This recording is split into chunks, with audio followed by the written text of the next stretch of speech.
teachers and other government employees. So, welcome back po dito sa LearnPal, kung saan po tayo nag-share ng latest DepEd news and updates and free learning resources. So, ito nga po yung ating topic for today, no? Ito pong medical allowance na nagkakalaga po ng 7,000 pesos. So, ang tanong po natin ay kung ito po ay meron tax. Ano po yung nakasaad doon sa DBM Circular number 2024-6. Okay po.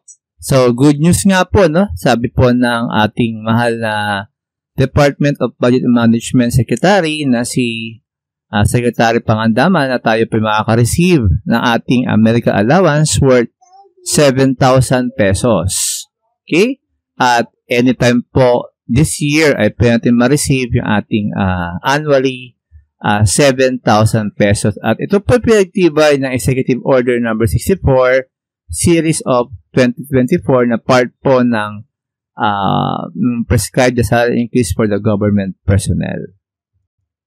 So, yun nga po. Ano nga po yung tax or kung meron pong tax yung ating medical allowance? So, marami po nagtatanong dahil baka raw po mabawasan pa yung bibigay na 7,000 pesos. Kung matandaan po natin last time, ang binigay po natin or sinagot po natin yung tanong na paano ba ibibigay yung ating medical allowance. So, nakasaad po yan sa number 7.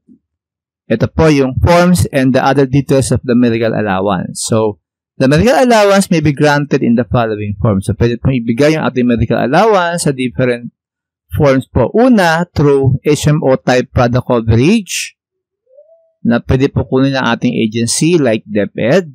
Then, or pwede pong cash na pwede po tayong ipang-avail ng ating sarili po nating HMO or Health Maintenance Organization. At kung meron naman po tayong sariling HMO ay pwede rin pong gamitin na pambayad. And then, lastly po, pwede rin po in the cash of form for those who paid their medical expenses. So, ito po yung mga examples po niyan. Now, in terms of the details po kung paano po yung pagbibigay, again, hintayin po natin yung sasabihin po ng DepEd kung ano po yung pipiliin nila dyan, no? Ng way ng pagbigay ng ating medical allowance. So, through HMO or through cash. Now, kung meron pong tax, nakalagay po yung number 9, number 8.9, no? Nakalagay po rito, pursuant to Revenue Memorandum Circular number 107/2024, Department of Finance, Bureau of Internal Revenue, the authorized medical allowance granted under EO, Executive Order number 64, Series of 2024, falls under the de minimis benefit contemplated in Section 2.78 of Revenue Regulations.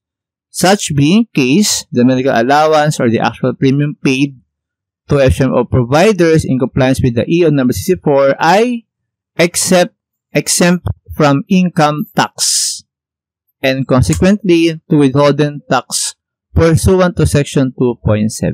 So, good news po sa atin yan dahil ibig sabihin lang po yan na buo po na makakuha po natin yung 7,000 medical allowance. So, ang tanong na lang po is, hintayin po natin yung ano pong sasabihin ng DepEd, no, about sa ating medical allowance. Yung way ng pag-release ay yung process ng pagbibigay po sa atin ng ating medical allowance. So, yun po mga teachers and thank you very much po for subscribing to our YouTube channel para updated po tayo sa latest news about DepEd and for free learning resources. Thank you very much po.